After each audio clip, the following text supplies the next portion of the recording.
नमस्कार, मैं हूं आपके साथ अंकिता और आइए अब खबरें देखते हैं विस्तार से। भारत में कोरोना का कोहराम जारी है। यहां कोरोना मरीजों की संख्या 13 लाख के करीब पहुंच गई है। देश में इस महामारी से मरने वालों की संख्या 30,000 के आंकड़े को पार कर चुकी है। दुनिया में कोरोना वायरस से 1 करोड़ 5 लाख के पार हो गया है। अमेरिका के बाद टेस्ट के मामले में भारत दूसरे नंबर पर है। भारत में संक्रमण की रफ्तार तेजी से बढ़ रही है। जून में हर 100 टेस्ट में औसतन 6 मरीज मिल गए थे, अब 13 मरीज मिलने लगे हैं। शुरुआती 99 लाख टेस्ट में 6,02,000 मरीज मिले थे। अगले 51 लाख टेस्ट में 6,03,000 मरीज मिले हैं। ज्यादा मरीजों वाले राज्यों में दिल्ली को छोड़कर महाराष्ट्र, तमिलनाडु, कर्नाटक, आंध्र प्रदेश और उत्तर प्रदेश की स्थिति खराब है। महाराष्ट्र में हालात बेकाबू हैं। कोरोना को देखते हुए झारखंड में कुछ ज्यादा ही सख्ती कर दी गई है। यहां मास्क नहीं पहनने पर 2 साल की जेल और 1 लाख रुपए जुर्माने का प्रावधान है।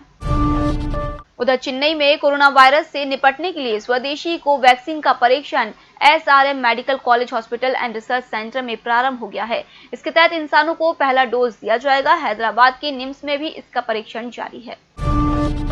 हरियाणा के पूर्व मुख्यमंत्री भजन लाल के बेटे और विधायक कुलदीप बिश्नोई ने कहा है कि ज्योतिरादित्य सिंधिया और सचिन पायलट के साथ हुए व्यवहार से कार्यकर्ता निराश है। उन्होंने कहा कि इससे कांग्रेस को बहुत नुकसान हुआ है। उन्होंने आलाकमान से 35 साल से जमे नेताओं को हटाकर जन नेताओं को आगे बढ़ाने की बात कही।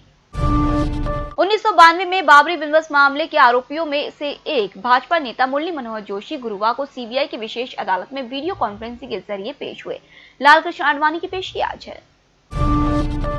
पूर्वी लद्दाख में तनातनी पर सेना ने अहम फैसला लेते हुए कहा है कि लद्दाख में चीनी सेना के पीछे हटने तक भारतीय सैनिक भी तैनात रहेंगे। इसके साथ ही चीन की मांग पर LAC के 3 किलोमीटर इलाके में बफर जोन बनाने से भी भारत ने इनकार कर दिया है।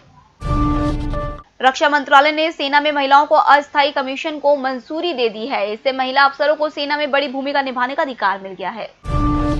कोरोना के गंभीर मरीजों के इलाज में इस्तेमाल डेक्सामेथासोन दवा किस मरीज पर ज्यादा असर करेगी, इसका पता रक्त की जांच से चलेगा। कोरोना से बुरी तरह प्रभावित रहे न्यूयॉर्क के शोधकर्ताओं ने दावा किया है कि रक्त में C रिएक्टिव प्रोटीन की ज्यादा मात्रा वाले मरीजों में ये दवा बेहतर असर करेगी। कोरोना संक्रमण बढ़ने के बावजूद इराक ने इंटरनेशनल फ्लाइट्स को दोबारा शुरू करने को मंजूरी दे दी है। बगदाद, बसरा और नजफ एयरपोर्ट पर विदेश जाने वाले लोगों की मांग बढ़ी है। इसे देखते हुए इंटरनेशनल फ्लाइट से शुरू करने की इजाजत दी गई है।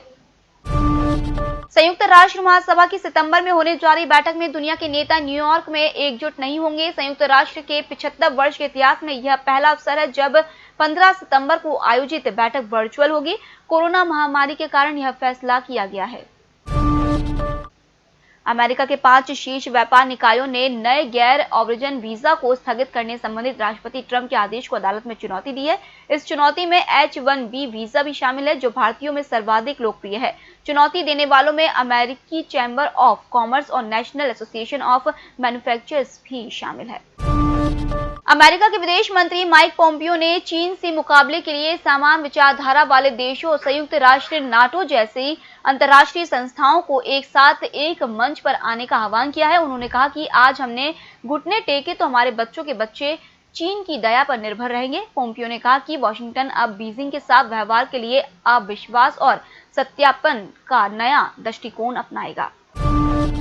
ब्रिटेन द्वारा 1 वर्ष में चीन को विदेशी सहायता के तहत 680 करोड़ रुपए दिए जाने पर वहां के सांसदों ने सरकार से इस मामले की जांच की मांग की है।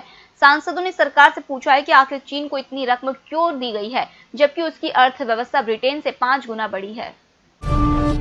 पाकिस्तान सरकार ने इस्लामाबाद हाई कोर्ट में याचिका लगाकर कुलभूषण जाधव को वकील देने की इजाजत मांगी है, लेकिन इस मामले में अर्जी देने से पहले पाकिस्तान के कानून एवं न्याय मंत्रालय ने भारत सरकार सहित मुख्य पक्षों से विचार विमर्श नहीं किया है।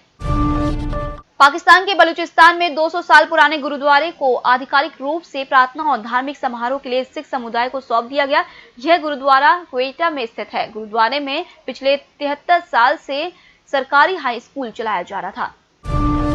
स्वीडन में चर्च के इतिहास में पहली बार पुरुष पुजारियों की तुलना में महिला पुजारी ज्यादा हो गई हैं। स्वीडन चर्च ने यह जानकारी दी है। देश में कुल 3060 पुजारी सेवाएं दे रहे हैं।